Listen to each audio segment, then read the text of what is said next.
আসসালামু আলাইকুম। আজকে রান্না করব ফুলকপি দিয়ে, আলু দিয়ে, টমেটো দিয়ে সুস্বাদু একটা চপ বানাবো। ফুলকপিটা কেটে নিলাম, আলুটা ছুলে নিলাম।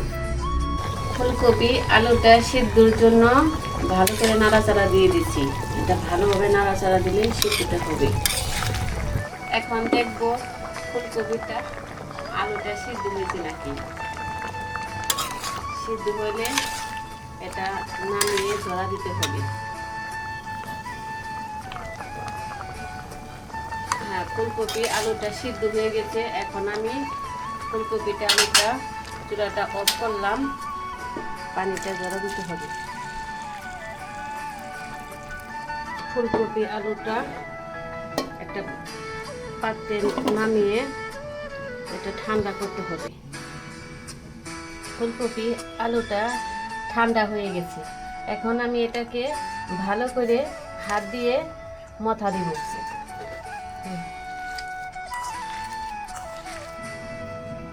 ফুলকপিটা আলুটা এইভাবে আপনারা মিক্সার করে নেবেন, তাইলে চপটা অনেক সফট হয়। চুলাটা অন করলাম, কড়াইটা গরম হয়ে গেছে। এখন তেল দিয়ে দিলাম।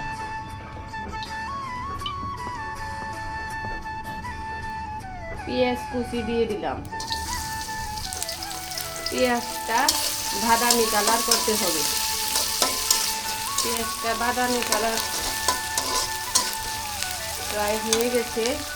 এখন আমি কাঁচামরিচটি দিয়ে দিলাম।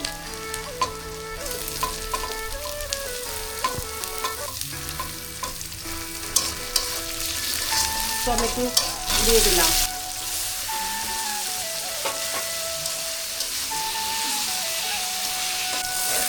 পেঁয়াজ কাঁচামরিচ সাথে টমেটো দিয়েছি, ওটার পানিটা শুকিয়ে গেছে। এখন আমি আদা বাটা 1 চামচ দিয়ে দিব।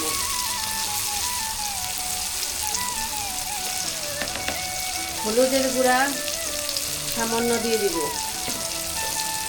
মরিচের গুঁড়া সামান্য দিয়ে দিব।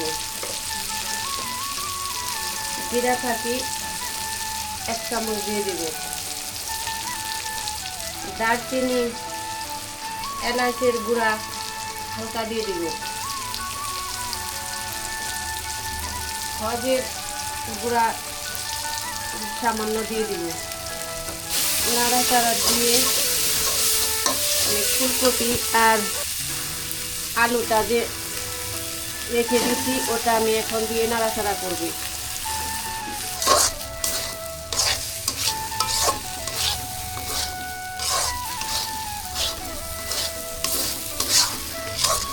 তেল দিয়ে দিলাম, এই জিনিসটা জানি একটু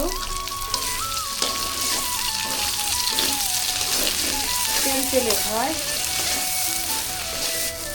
হ্যাঁ, আমার হয়ে গেছে। এখন আমি এটাকে নামিয়ে নিব।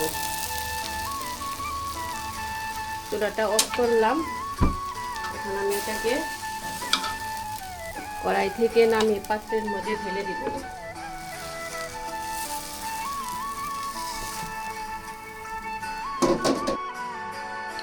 এখন ঠান্ডা হয়ে গেছে।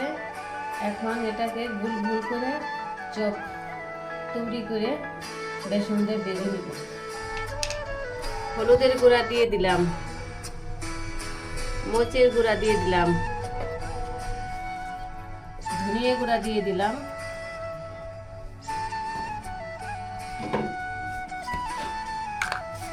স্বাদ মতো লবণ দিলাম। এখন পানি দিয়ে মিক্সার করব।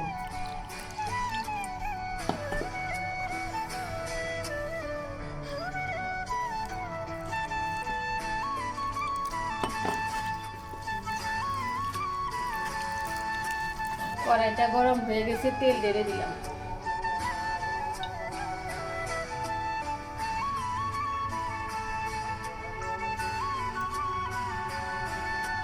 এখন চপটা বেসনে চুবাইয়া ভাজার জন্য চপ দিয়ে দিলাম। এখন হয়ে গেছে। এখন চপটি নামিয়ে নিব।